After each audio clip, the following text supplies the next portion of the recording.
Halo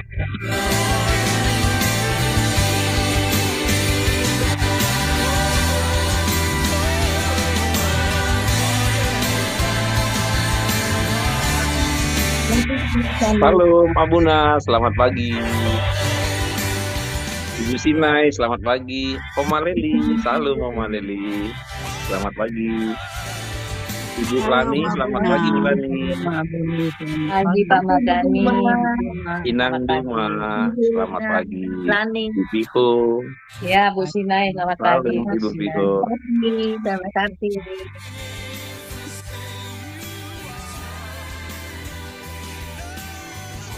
Shalom Bapak Ibu yang terkasih, selamat pagi. Shalom, Selamat selamat pagi, Halo Bu Mbak pagi, Buna, Bunda. selamat pagi. selamat pagi Bu Selamat pagi, Buna. Pak Buni, selamat pagi.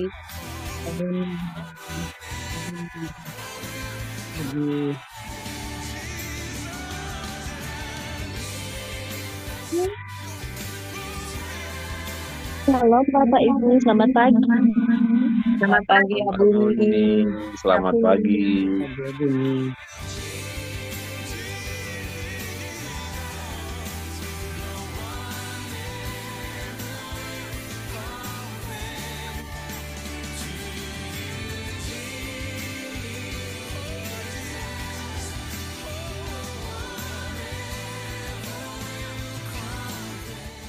Ya, Bapak Ibu worshipers, bagaimana kabar sepanjang hari kemarin?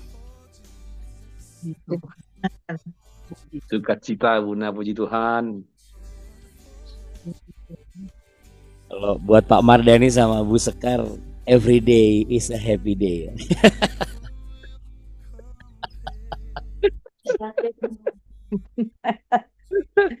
Ini harus jadi contoh ya Bapak Ibu ya.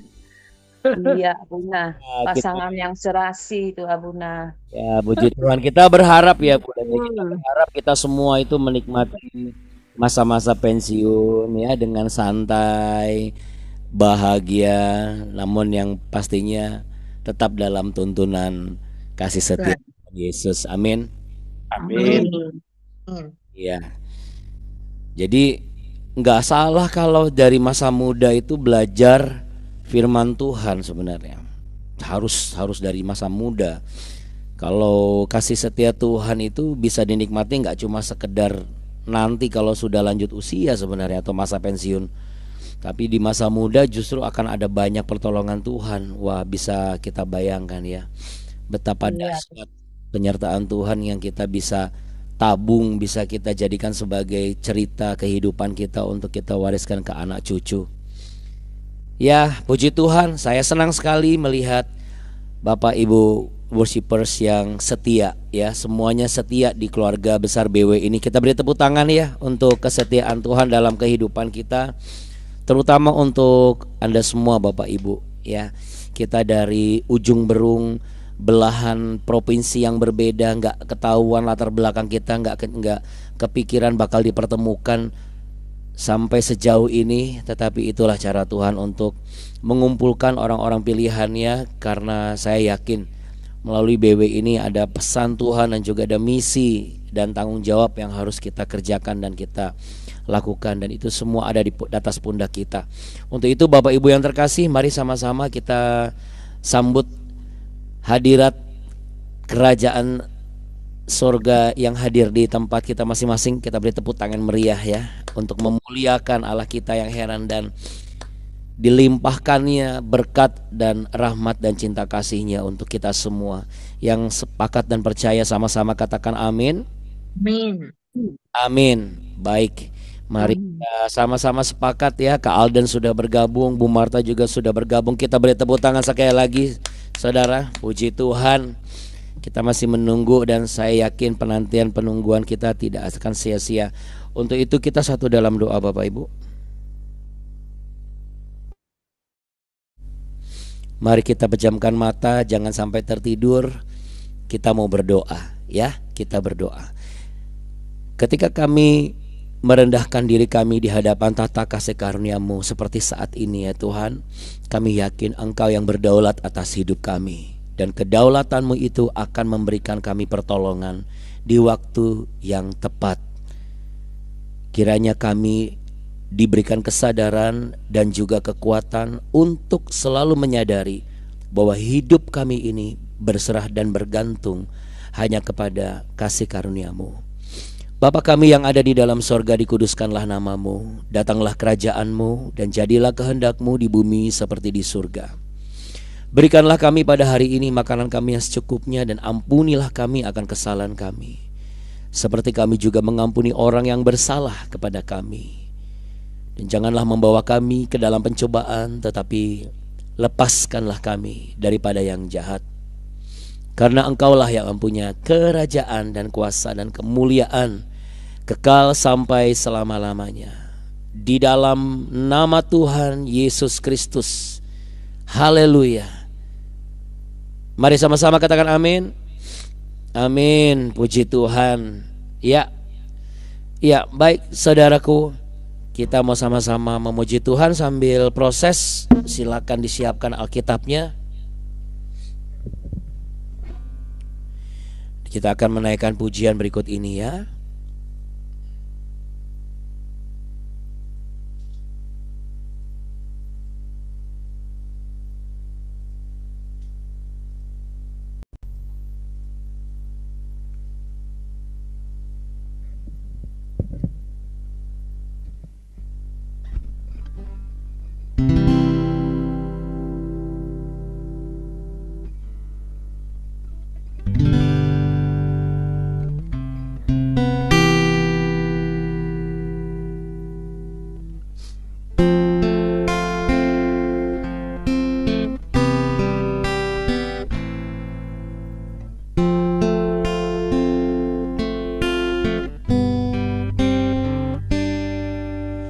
Dalam segala keadaan,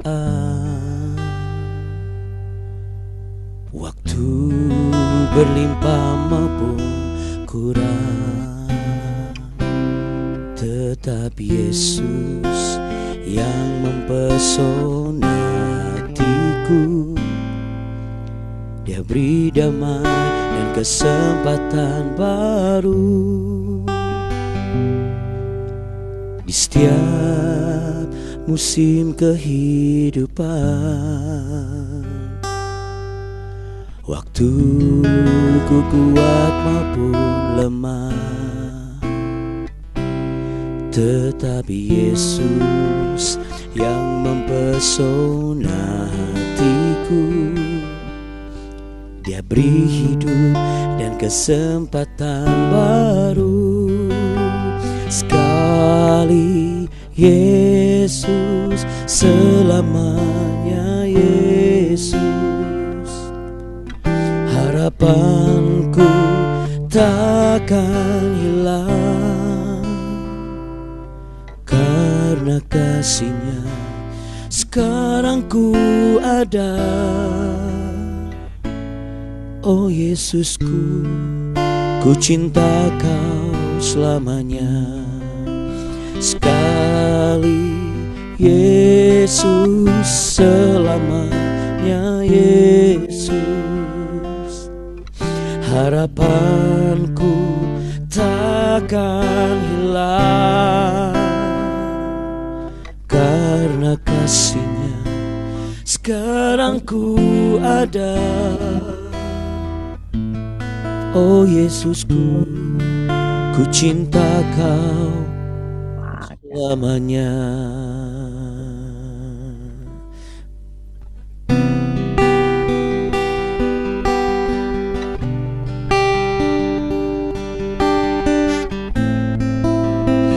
Oh, ku mau cinta Kau selamanya.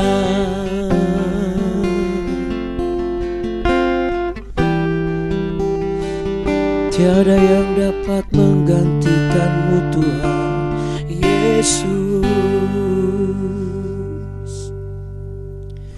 Dalam segala keadaan,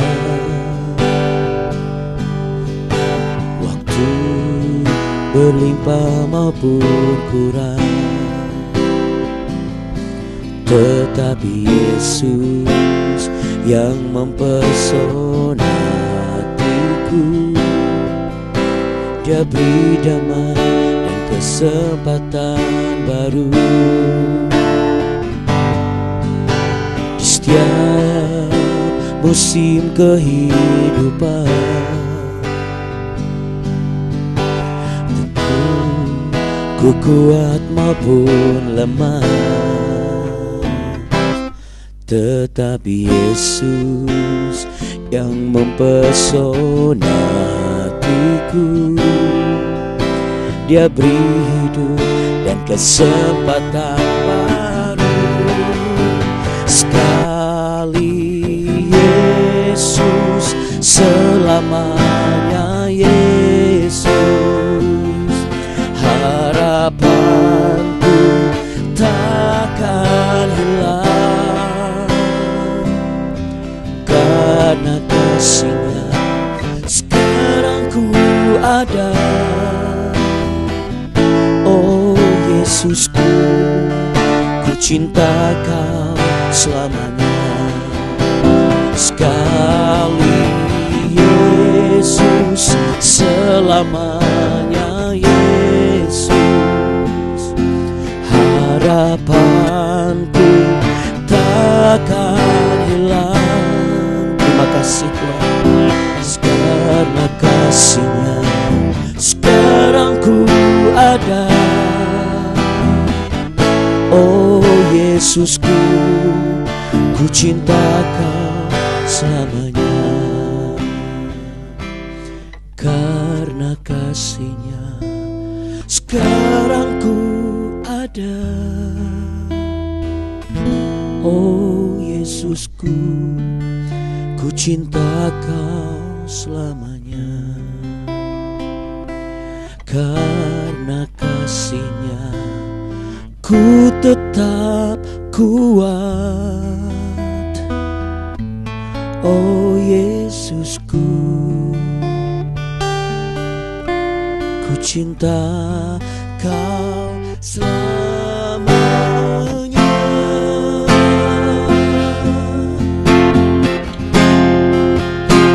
Hanya Kau Tuhan. Yuk kita beri tepuk tangan kepada Tuhan Yesus yang memberi kekuatan kepada kita hari lepas hari. Yang sepakat katakan amin. Ya. Ada orang bilang begini, saudara, ya. Sesekali bolehlah mencoba yang baru supaya nggak bosan, katanya begitu. Jadi keluarlah dari zona nyamanmu agar engkau berkembang tidak seperti katak dalam tempurung. Apakah itu betul? Tidak sepenuhnya benar. Saya tidak terlalu setuju dengan para motivator yang selalu mengatakan keluar dari zona nyamanmu. Apa Abuna? Kenapa Abuna? Karena dilihat konteksnya dulu Bapak Ibu, ya, kita harus hati-hati dengan motivasi-motivasi yang memanjakan telinga tapi sebenarnya tidak berdasarkan kebenaran dan kenyataan yang hakiki gitu. Karena apa? Karena jawabannya setelah kita baca perikop ini. Mari kita buka Alkitab kita yang kita banggakan.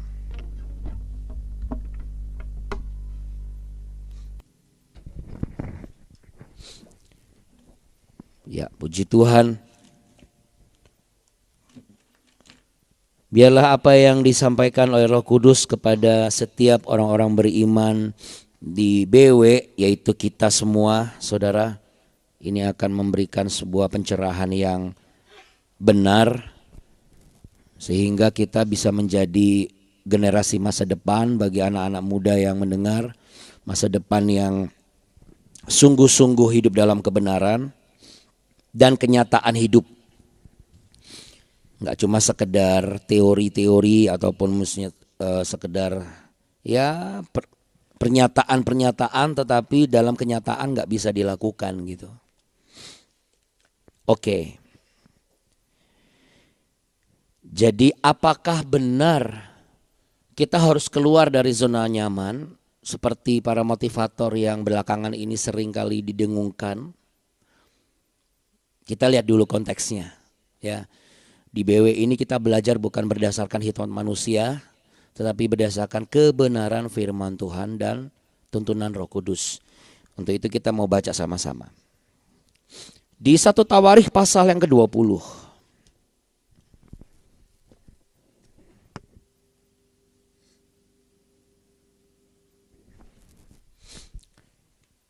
Perang melawan Bani Amon berakhir. Ayo kita baca sampai telinga kita sendiri mendengar ya suara kita, agar iman kita semakin bertumbuh, karena iman timbul oleh pendengaran akan firman Tuhan. Perang melawan Bani Amon berakhir. 1 Tawarikh pasal 20. Pada pergantian tahun, pada waktu raja-raja biasanya maju berperang, maka Yoab membawa keluar bala tentaranya, lalu ia memusnahkan negeri Bani Amon. Kemudian ia maju dan mengepung kota Raba, sedang Daud sendiri tinggal di Yerusalem. Yoab memukul kalah Raba dan meruntuhkannya. Sesudah itu Daud mengambil mahkota dari kepala raja mereka, beratnya ternyata setalenta emas, bertatahkan sebuah batu permata yang mahal, dan itu dikenakan kepada kepala Daud. Juga diangkutnya banyak sekali jarahan dari kota itu. Penduduk kota itu diangkutnya dan dipaksanya bekerja dengan gergaji, penggerek besi dan kapak. Demikianlah juga diperlakukan Daud segala kota Bani Amon. Sesudah itu pulanglah Daud dengan seluruh tentara ke Yerusalem. Satu perikop kecil lagi ya. Peperangan melawan orang Filistin. Sesudah itu timbullah pertempuran melawan orang Filistin di Gezer. Pada waktu itu Sibhai orang Husa memukul kalah Sipai, seorang dari keturunan raksasa, dan mereka ditundukkan. Maka terjadilah lagi pertempuran melawan orang Filistin. Lalu Elhanan bin Yair menewaskan Lahmi, saudara Goliat orang Gad itu, yang gagang tombaknya seperti Pesa tukang tenun. Lalu terjadi lagi pertempuran di Gad, dan di sana ada seorang tinggi perawakannya, yang tangannya dan kakinya masing-masing berjari 6, 24 seluruhnya. Juga orang ini termasuk keturunan raksasa. Ia mengolok-olok orang Israel, maka Yonatan anak Simea kakak Daud menewaskannya. Orang-orang ini termasuk keturunan raksasa di Gad. Mereka tewas oleh tangan Daud dan oleh tangan orang-orangnya. Oke, baik saudara. Puji Tuhan. Di mana penjelasannya Abuna? Nah, jangan lupa, kan dari sejak awal kita memasuki perjalanan di kitab Tawarikh ini, Abuna sudah bilang, Tawarikh ini adalah pengulangan semua yang ada di 2 Samuel, tetapi dicatat hanya yang menurut sang penulis itu sesuatu yang penting, yang memang benar-benar memberikan pengajaran dan juga pemahaman secara kebenaran, agar aturan demi aturan itu bisa dilakukan dengan benar, ya, sesuai dengan aturan yang berlaku, ibaratnya gitu. Nah, tadi kan bicara mengenai zona nyaman, saudara. Ketika perikop perang melawan Bani Amon ini berakhir, lalu kemudian kita baca ada satu kalimat, pada pergantian tahun. Nah, pada pergantian tahun, pada waktu raja-raja biasanya maju berperang. Nah, tolong digarisbawahi, biasanya maju berperang. Terus kemudian di situ ada kalimat selanjutnya, sedang Daud sendiri tinggal di Yerusalem. Ya, Daud sendiri tinggal di Yerusalem. Daud sendiri ini bukan saja hanya kalimat hanya Daud yang tinggal di Yerusalem, tapi memang Daud itu sendirian benar-benar gitu. Ya, jadi dia tidak ikut berperang sebagaimana biasanya. Kita sudah pernah juga bicara mengenai ini sebenarnya di tahun lalu. Nah, tetapi Roh Kudus menyingkapkan sebuah pengertian yang saya sangat yakin Bapak, Ibu, dan anak-anak juga pasti setuju.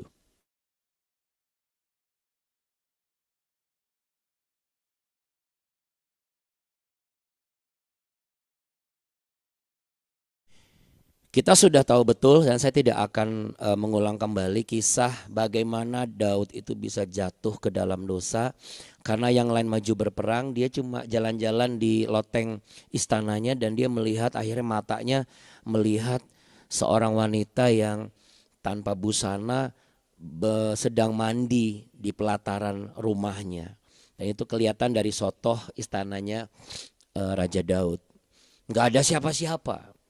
Nggak ada penasehat, nggak ada orang, nggak ada panglima perang dan dia tidak ikut berperang pada saat itu. Sebuah kenyamanan sebagai seorang raja dari setiap pencapaian-pencapaian yang sudah diraih. Dan itu yang membuat dia jatuh.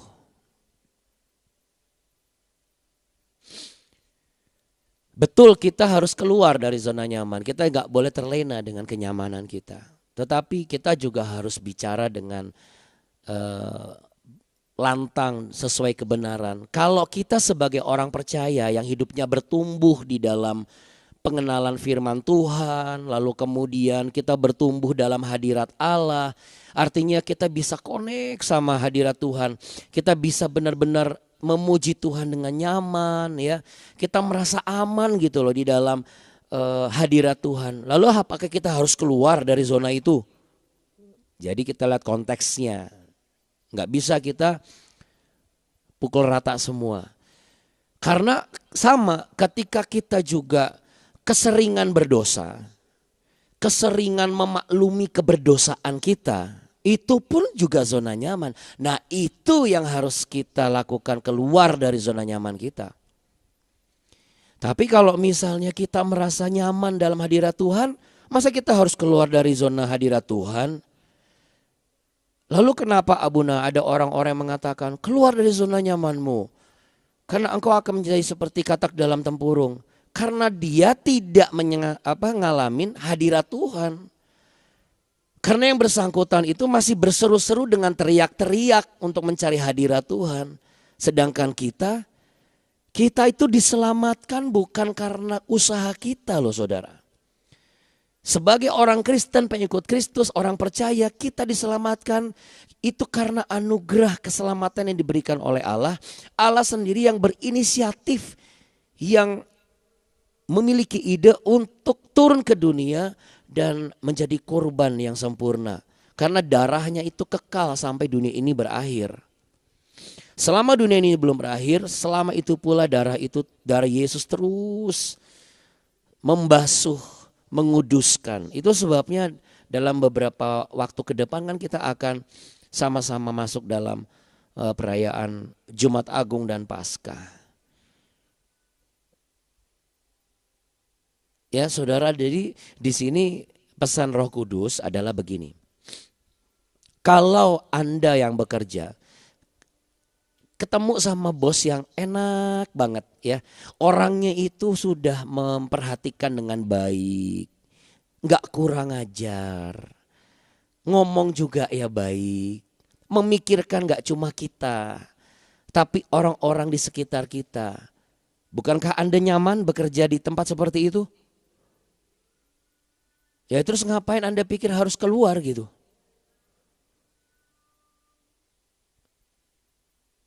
Kalau memang rumah itu tidak nyaman, ini sekarang kita bicara rumah keluarga.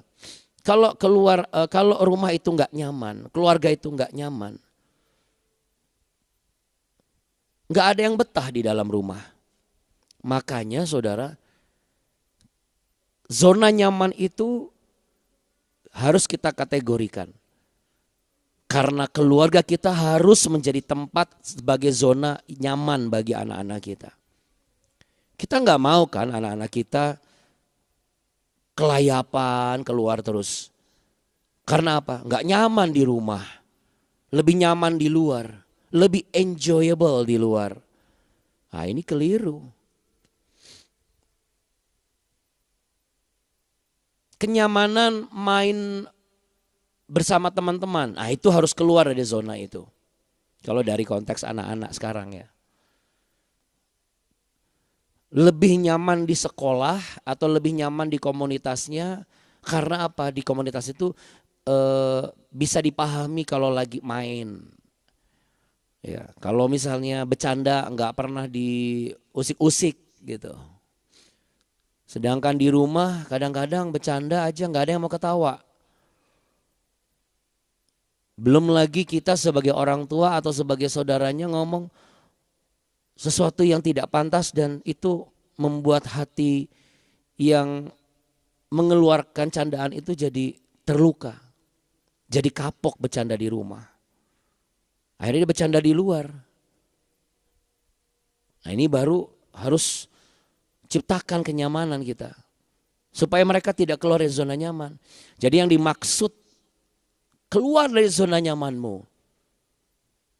Itu adalah keluarlah dari zona kesalahanmu yang membuat engkau itu nyaman. Keluarlah dari kebiasaan burukmu yang tanpa engkau sadar itu adalah menjadi zona nyaman dalam kehidupan kita. Karena orang kalau lama-lama kebiasaan melakukan yang buruk, dia udah kebiasaan, terbiasa. Terbiasa tidak menghormati hadirat Tuhan, dia akan seperti itu terus. Makanya Bapak Ibu hari-hari ini kita harus melihat saatnya untuk sekolah kita harus perhatikan. Ini kan sama seperti Daud, saatnya biasanya berperang, dia tidak berperang. Waktu pergantian tahun, apa hubungannya sama anak-anak sekarang? Saya ingin menyampaikan apa yang Roh Kudus taruh di impresi saya. Ini kan pergantian musim nih, dari sekolah libur, habis itu sekolah lagi. Catatan sebagai hamba Tuhan untuk Bapak Ibu. Saya bicara sebagai hamba Tuhan. Jangan kita menjadi penyebab terciptanya zona kemalasan yang akan menjadi zona nyaman buat anak-anak kita. Kita berdosa, saudara. Jujur kita salah. Karena apa? Karena nanti mereka akan masuk dalam fase di mana seharusnya mereka itu tidak sesantuy itu di rumah gitu loh. Kita tetap menikmati waktu-waktu santuy, tetapi ada bagian-bagian yang harus kita terapkan. Bukan berarti ketika libur udah loss, gak karu-karuan. Ya. Karena kemalangan akan menimpa orang yang selalu sebentar tidur lagi, sebentar bangun, sebentar tidur lagi. Maka kemalangan dan kemiskinan datang menyerbu. Ya. Jadi Bapak Ibu yang terkasih, jadi ini Roh Kudus kasih pesan ini sangat relevan dengan kehidupan kita. Kalau kita sudah dimudahkan atau sedang diberi kemudahan berkat, ya, janganlah kita malas untuk berbuat kebaikan. Karena bahayanya zona nyaman itu kalau zona nyamannya itu yang membuat kita menjadi malas. Malas apa? Malas cari Tuhan, malas berdoa, malas berbuat kebaikan. Karena ada anggapan di dalam diri kita bahwa Allah itu yang saya sembah di dalam Yesus Kristus Tuhan itu pasti akan terus memberkati saya dan gak mungkinlah mendatangkan malapetaka dalam hidup saya gitu. Sehingga kita tidak waspada. Yang awalnya hanya dosa awal lama-lama menjadi dosa yang berkepanjangan. Zona nyaman yang harus kita hindari adalah zona apa? Ketika kita merasa kuat dan mampu melakukan ini dan itu tanpa bantuan orang lain, tanpa bantuan orang tua, tanpa bantuan Tuhan.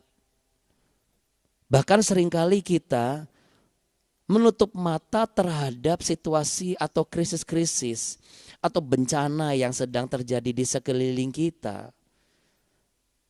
Karena kita menjadi orang yang tidak peka ketika ada tanda-tanda akhir zaman. Kita salah mengalokasikan sikap bersyukur.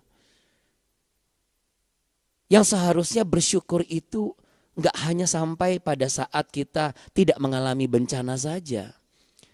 Tetapi rasa syukur kita juga harus kita buka, kita ungkapkan dengan mendoakan, minimal mendoakan saudara-saudari kita atau minimal mendoakan keadaan yang memang mungkin tidak kita alami. Tetapi mereka mungkin sedang mengalami. Karena apa? Ada zona nyaman yang membuat kita masa bodoh dengan orang lain yang mengalami kesulitan dan bencana. Sikap-sikap ini yang tidak patut bagi umat pilihan Allah seperti kita. Makanya Bapak Ibu, akhirnya Raja Daud bisa tega mengirim Uria suaminya Bersyeba. Dia nggak peduli, karena yang dia pedulikan adalah hanya diri dia. Karena tanpa dia berperang semuanya beres. Nah, kalau Anda sedang membuka usaha, Anda sedang dalam top of the world hari-hari ini, boleh Anda memiliki orang kepercayaan yang bisa Anda andalkan. Tapi Abuna bicara berdasarkan konteks kebenaran firman Tuhan. Janganlah sampai engkau nanti mengalami kekecewaan karena ternyata orang kepercayaanmu justru adalah orang yang menghancurkan perusahaan atau pekerjaan atau pelayanan yang selama ini engkau bangun dengan darah, keringat dan air mata. Makanya kemarin kita belajar kan, curiga boleh tapi jangan berlebihan. Karena curiga yang kontekstual itu berjaga-jaga dan waspada. Karena kalau tidak curiga pun kita akan membentuk zona nyaman yang membuat kita mengalami kesusahan sendiri. Jadi kita jangan malas untuk ngecek. Kalau biasanya Anda periksalah. Jangan hanya sekedar, oh sudah. Sebagai contoh, peletakan properti di dalam gudang misalnya. Oh, sudah belum Pak? Sudah belum Bu? Oh sudah Pak, sudah Bu. Oke, terima kasih ya. Itu pilihan pertama. Kenapa? Nyaman sudah. Sudah ada yang naruh barang properti kita di gudang. Atau kita cek lagi. Mulai dari apa yang biasa kita bawa. Lalu kemudian kita cek di gudang. Dan propertinya itu diletakkan di bagian mana, di bagian mana, di bagian mana. Apa benefitnya? Satu, tim yang kita percaya untuk melakukan bagian itu, mereka tidak akan sembarangan. Karena apa? Karena kita sebagai kepala atau pemimpin atau leader, kita juga memeriksa satu-satu. Ini mengajarkan kepada mereka bahwa demikian juga Tuhan yang selalu memeriksa keadaan kita, memeriksa kehidupan kita. Sudah belum anakku ini, yang satu ini berdoa sebelum tidur. Oh kemarin kebablasan, hari ini kebablasan lagi enggak? Oh kebablasan lagi, oh hari ini ketiduran lagi. Oh ketiduran lagi, kok nggak pernah kebangunan ya soal ketiduran ya. Oh berarti ada zona nyaman ini, apa? Terlalu nyaman, nggak perlu pakai doa malam, saya masih tetap diberkati. Kita harus berubah dari zona ini. Itu yang benar. Tetapi kalau kenyamanan itu zonanya adalah tata kasih karunia Tuhan.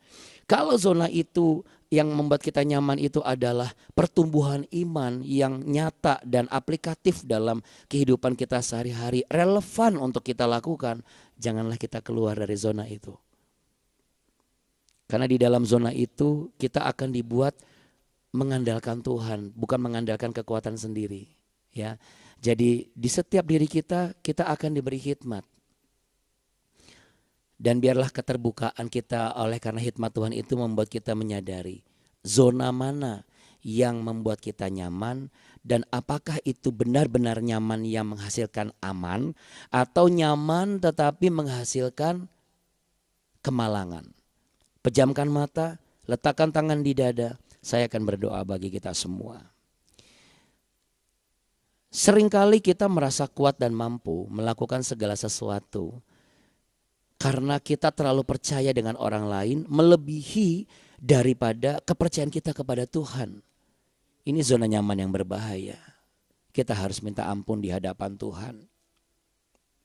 Seringkali kita juga memiliki sikap bersyukur yang keliru.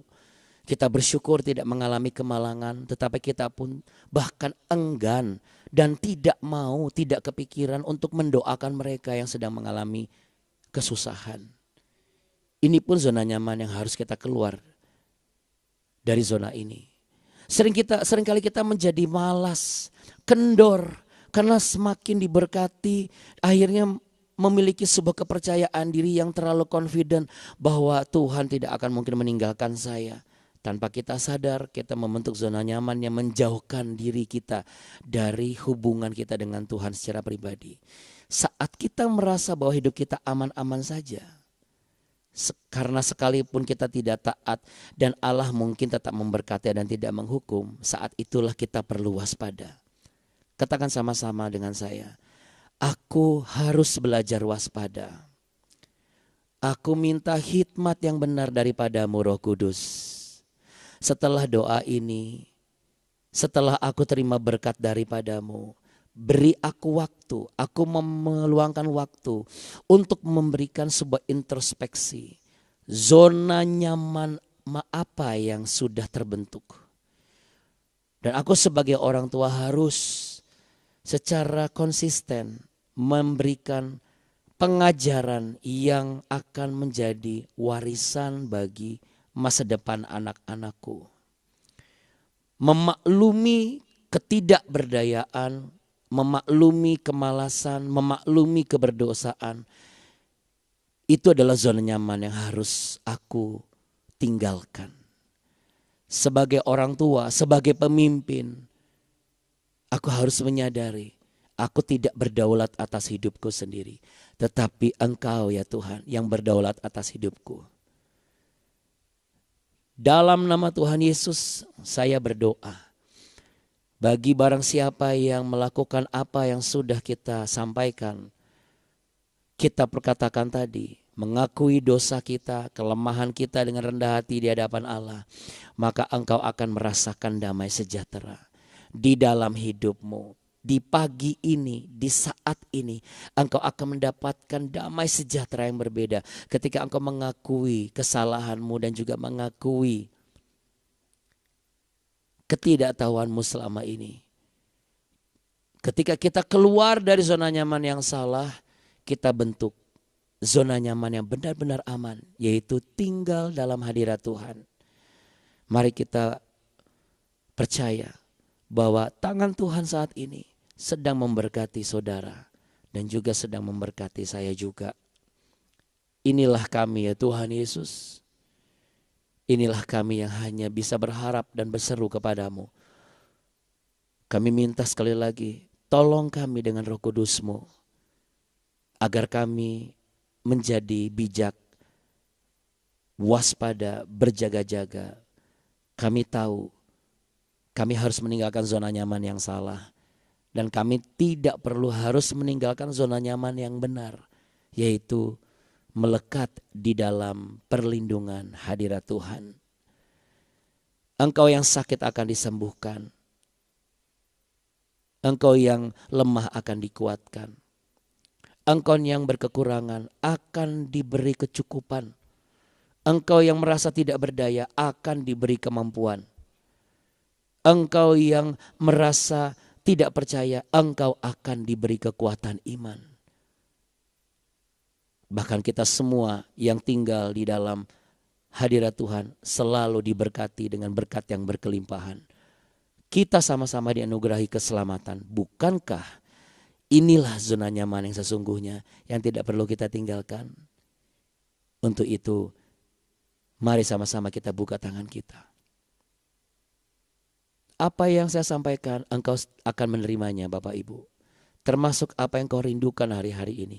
Keturunan dari rahimmu, pekerjaan yang lebih baik, lepas dari hutang-hutangmu, kuat dalam menanggung segala beban dan pergumulanmu, teguh dalam menjalani rencana Tuhan yang Tuhan sematkan dalam hidupmu. Karena kita semua adalah orang-orang yang beruntung. Tuhan Yesus memberkatimu berlimpah-limpah. Tuhan Yesus menyinarimu dengan wajahnya dan memberimu kasih karunia. Terimalah damai sejahtera cinta kasih Allah. Terima kasih ya Tuhan atas berkat-Mu hari ini. Kami percaya apa yang Kau berkati supaya tetap ada di hadapan-Mu. Tidak hanya hari ini tetapi esok bahkan sampai selama-lamanya. Dalam nama Tuhan Yesus Kristus. Mari sama-sama sepakat katakan amin. Amin. Ya. Baik Bapak Ibu yang terkasih, tetap semangat anak-anakku, miliki zona nyaman yang benar dan keluar dari zona nyaman yang salah. Tuhan Yesus memberkati. Amin. Terima kasih ya Terima kasih, Bunda. Abuna. Terima kasih Terima ya kasih Bunda. Abuna. Terima kasih Bapak Ibu Bapak Ibu semua. semuanya. Terima Tuhan kasih, Yesus Bunda memberkati. Budi. Tuhan Yesus berkati. Wah, Amin. Tuhan berkati. Kasih ya Bunda, mohon izin. Terima kasih ya Baik Bunda. Ibu Duma terkasih. Salam untuk cucu-cucu semuanya. Cucu Terima tersayang. kasih ya Bunda. Iya, biar Alden ada temannya ini. Iya. Senyum ke Alden, kasih shalom buat Bapak Ibu dan Opa Oma semuanya. Iya, oke, iya. Dadah, ya, iya itu dia ya. Oke, iya, Bapak Ibu, terima kasih banyak. Tetap semangat, kita ketemu lagi besok. Oke, Makasih ya Bunda. yes. Sama-sama Terima kita kasih, katakan, Bapak Ibu. iya, Tuhan Yesus berkati. iya. Sama-sama kita kata apa, Bapak Ibu? Semangat kita. Jangan kasih kendor. Kendor. Iya, Tuhan berkati. Bye.